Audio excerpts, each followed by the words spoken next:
شروع اللہ کا نام لے کر جو بڑا مہربان نہایت رحم والا ہے۔ اے پیغمبر صلی اللہ علیہ وآلہ وسلم، جب منافق لوگ تمہارے پاس آتے ہیں تو ازراہ نفاق کہتے ہیں کہ ہم اقرار کرتے ہیں کہ آپ بے شک اللہ کے پیغمبر ہیں، اور اللہ جانتا ہے کہ در حقیقت تم اس کے پیغمبر ہو، اور اللہ ظاہر کیے دیتا ہے کہ منافق یقیناً جھوٹے ہیں۔ انہوں نے اپنی قسموں کو ڈھال بنا رکھا ہے اور ان کے ذریعے سے لوگوں کو اللہ کی راہ سے روک رہے ہیں۔ کچھ شک نہیں کہ جو کام یہ کرتے ہیں برے ہیں، یہ اس لیے کہ یہ پہلے تو ایمان لائے پھر کافر ہو گئے، تو ان کے دلوں پر مہر لگا دی گئی، سو اب یہ سمجھتے ہی نہیں۔ اور جب تم ان کے تناسب اعضاء کو دیکھتے ہو تو ان کے جسم تمہیں کیا ہی اچھے معلوم ہوتے ہیں، اور جب یہ گفتگو کرتے ہیں تو تم ان کی تقریر کو توجہ سے سنتے ہو، گویا لکڑیاں ہیں جو دیواروں سے لگائی گئی ہیں،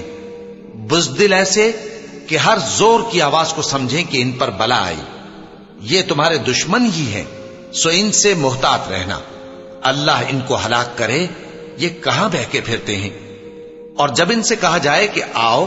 رسول اللہ صلی اللہ علیہ وآلہ وسلم تمہارے لیے مغفرت مانگیں، تو سر ہلا دیتے ہیں، اور تم ان کو دیکھو کہ تکبر کرتے ہوئے رکے ہی رہتے ہیں۔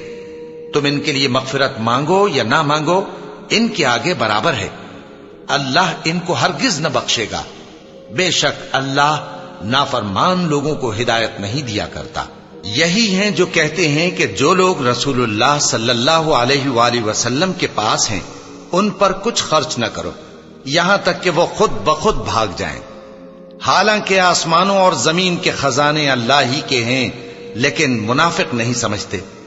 کہتے ہیں کہ اگر ہم لوٹ کر مدینے پہنچے تو عزت والے ذلیل لوگوں کو وہاں سے نکال باہر کریں گے،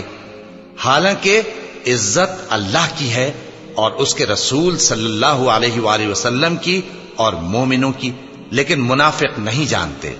مومنوں، تمہارا مال اور اولاد تم کو اللہ کی یاد سے غافل نہ کر دے، اور جو ایسا کرے گا تو وہ لوگ خسارہ پانے والے ہیں۔ اور جو مال ہم نے تم کو دیا ہے اس میں سے اس وقت سے پیشتر خرچ کر لو کہ تم میں سے کسی کی موت آ جائے تو اس وقت کہنے لگے کہ اے میرے پروردگار، تو نے مجھے تھوڑی سی اور مہلت کیوں نہ دی تاکہ میں خیرات کر لیتا اور نیک لوگوں میں داخل ہو جاتا۔